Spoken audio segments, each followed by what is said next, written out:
Imagine you were born 100 years ago, or maybe 200. Imagine living in the past. Life was different. People had big families and lived close to nature. There was no electricity. There were only candles. There was no internet. There were letters and then the telegraph. Were people happy? What do you think? Today we are talking about the past and how to use the past simple tense. Life was different. That's the verb to be in the past. Right. It was. It is. It was. We are. We were. The singular past form of to be is was, and the plural past form were. My grandparents are 75 years old now. They were young when they married. Are, were. They had a big farm. Have, had. The past form of have is had. It's the same for all people. When I was a child, I had a red bike. When they were young, they had a big farm.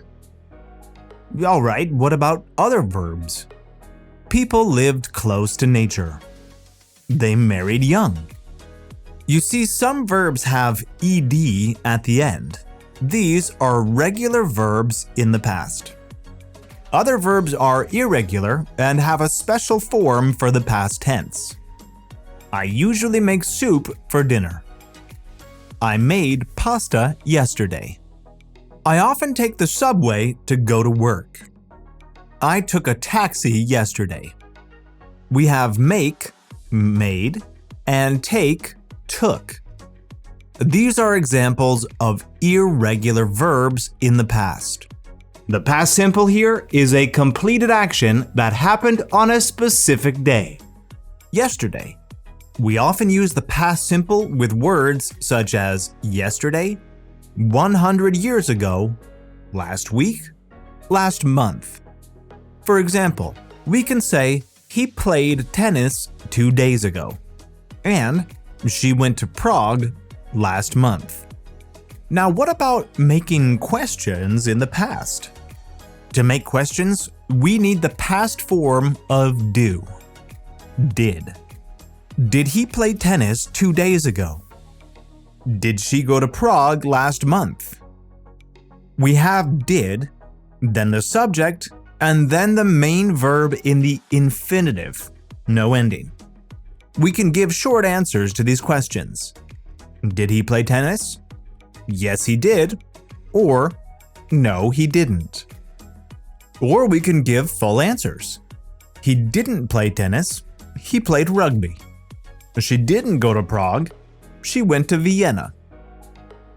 When we have the verb to be, we don't use did. We ask, were people in the past happy? Was she on vacation? So, we have was or were at the beginning, then the subject, and then the other parts of the sentence. Now, what if we don't have a subject? We often use there is and there are in the present tense. What about the past? We said that 200 years ago, there was no electricity. There were candles. There was no internet. There were letters. There was and there were are the past forms when we talk about things that did or didn't exist. So we can say there were no mobile phones 100 years ago. Or there was a phone on the table 5 minutes ago. Where is it now? All right, now you know how to use this structure in the present and in the past. You also learned that regular verbs need ed in the past simple and irregular verbs have a different form to remember. You know how to make questions and negative sentences in the past simple. You know which words often show the period of time with verbs in the past. Yesterday, last month, 100 years ago. Now you are ready to practice with the test.